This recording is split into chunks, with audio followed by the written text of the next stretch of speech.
तेच व्हिडिओ, तोच इरादा आणि तीच पद्धत. वासनान ज्योतिषी अशोक खरातच्या काळ्या कृत्याचा डंका संपूर्ण देशात वाजत असताना आणखीन एक सेक्स स्कॅन्डल उघडकीस येण्याची शक्यता आहे. खरातचे 58 व्हिडिओ होते. या नव्या स्कॅन्डलमध्ये तब्बल 100 महिलांचे व्हिडिओ असल्याचं पोलिसांनी सांगितलं. विशेष पथक स्थापन करून या प्रकरणाच्या मुळापर्यंत पोहोचण्याचा इरादा सातपूर पोलिसांनी स्पष्ट केला. शहरात एक 63 वर्षीय व्यक्ती सल्लागार म्हणून काम करते. ब्युटी पार्लरचा व्यवसाय सुरू करू इच्छिणाऱ्या महिलांना कागदपत्र जमविण्यासाठी मदत करून कर्ज काढून देणं वगैरे काम हा सल्लागार व्यक्ती अनेक वर्षापासून करत आला आहे. त्याच्या टॅबमध्ये मात्र 100हून अधिक महिलांचे आक्षेपार्ह व्हिडिओ सापडले आणि नाशिकची हवा पुन्हा तापू लागली.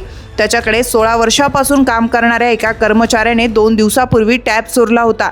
त्यातून हार्ड डिस्क काढून घेतली होती. साथीदारांना सोबत घेत संबंधित व्यक्तीकडे 12 लाखांची खंडणी मागितली. पैसे दे, हार्ड डिस्क घेऊन जा असं सांगत खंडणीखोरांनी त्यास 10वा मैल परिसरात बोलवलं. त्यानुसार संबंधित व्यक्ती 10वा मैल परिसरात जाण्यासाठी निघाला. त्याआधी पोलिसांकडे तक्रार करण्यात आली होती. 10,000 रुपये स्वीकारताना पोलिसांनी एकाला ताब्यात घेतलं. चौकशीत आणखीन 4घांची नावं निष्पन्न झाली. त्याच्याकडून 2 पेनड्राईव्ह देखील हस्तगत करण्यात आले. दरम्यान टॅबमध्ये जवळपास 100 महिलांचे आक्षेपार्ह व्हिडिओ असल्याचं आढळून आलं. हे व्हिडिओ 2003 पासूनचे म्हणजे तब्बल 23 वर्षापूर्वीचे असल्याने प्रकरण गंभीर मानलं जात आहे. त्यामुळं ज्यानं तक्रार दिली त्या 63 वर्षीय व्यक्तीबद्दलचं संशयाचं धुकं दाटलंय. खरातनं स्वतःला अंकशास्त्रज्ञ म्हणून शेकडो महिलांचं लैंगिक शोषण केलं. त्याचा भांडाफोड त्याच्या ऑफिसमध्ये काम करणाऱ्या कर्मचाऱ्यानं केला. सातपूरच्या घटनेत 16 वर्षापासून काम करणाऱ्या कर्मचाऱ्यानेच टॅब चोरून त्या व्यक्तीला ब्लॅकमेल करण्याचा प्रयत्न केला. टॅबमध्ये असलेले व्हिडिओ मोबाईल कॅमेऱ्यानेच तेही त्या व्यक्तीनंच काढले असल्याचं पोलिसांचं म्हणणं आहे. दरम्यान इतक्या मोठ्या संख्येत टॅबमध्ये व्हिडिओ आले कसे? महिलांवर काही शारीरिक अत्याचार झाले आहेत का? अशा एक ना अनेक प्रश्नांची उकल पोलिसांच्या तपासातून होणार आहे. सातपूर पोलीस स्टेशन अंतर्गत एक साधारण 2 दिवसापूर्वी आमच्याकडं एक अशी माहिती आली होती की या गुन्ह्यातला जो फिर्यादी आहे, मूळ गुन्ह्यातला, त्याचं वय 63 वर्ष आहे आणि त्याला त्याच्याकडं काम करणाऱ्या काही लोकांनी त्याच्याकडचे एक हार्ड डिस्क होती, ती हार्ड डिस्क त्या ठिकाणी चोरीला गेलेली आहे आणि त्याच्यावरून त्याला ब्लॅकमेलिंग होते अशा पद्धतीची साधारणपणे प्राथमिक माहिती त्यांनी दिली.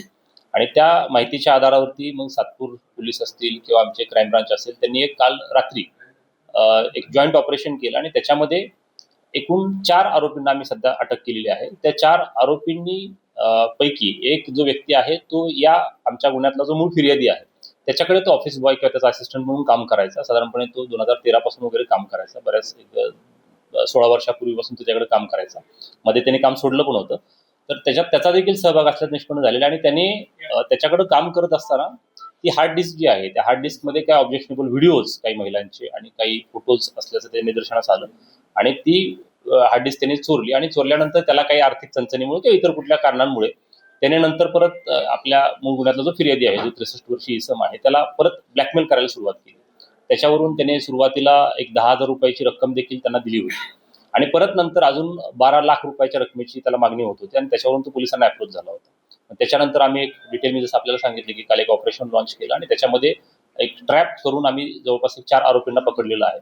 आता त्या 4 आरोपींना जेव्हा आम्ही त्यांच्याकडून पकडलं तेव्हा त्यांच्याकडून आम्हाला घटनास्थळीच 2 पेनड्राईव्ह पण मिळालेले आहेत आणि तसंच एक मोबाईल पण मिळालेला आहे आणि ती जी मूळ हार्ड डिस्क जी होती ती हार्ड डिस्क देखील आम्ही त्या ठिकाणी सदर गुन्ह्याच्या तपासात जप्त केलेली आहे. आता त्याच्यामध्ये फर्दर नेमके कशा प्रकारचे व्हिडिओज आहेत, फोटोज आहेत, कुणाचे आहेत आणि याच्यामध्ये काही लैंगिक अत्याचाराचा किंवा शोषणाचा काही प्रकार आहे का या बाबतीत देखील आता आम्ही पुढील तपास करत आहोत. प्राथमिक दृष्ट्या काय म्हणजे नाही, आता ह्याच्यामध्ये आम्हाला सध्या अक्यूजचं पण नाही करणार आणि पीडित महिलांची तर नाहीच करता येणार त्याच्यामध्ये.